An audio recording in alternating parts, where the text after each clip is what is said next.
Med knjigami, ki so me najbolj zaznamovale, je avtobiografski roman mehiške pisateljice Guadalupe Nettel Telo, v katerem sem se rodila. Potem je tudi roman Rachel Cusk Ugriz, v katerem mi je predvsem všeč način njenega pripovedovanja, saj se pripovedovalka nekako bralcu pokaže skozi pripovedovanje zgodb drugih.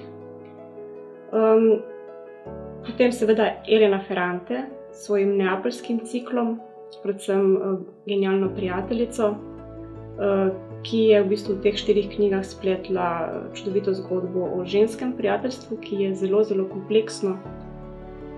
Poleg romanov pa bi omenila še poljudno znanstveno knjigo avtorice Susan Cain, Tihi, ki govori o introvertnih ljudeh, ki so v ekstrovertirani družbi pogosto spregledani in tudi podcenjeni. Kot zadnja pa še zbirka esejev Pozorni bralec Nobelove nagrajenke Olge Tokarczuk.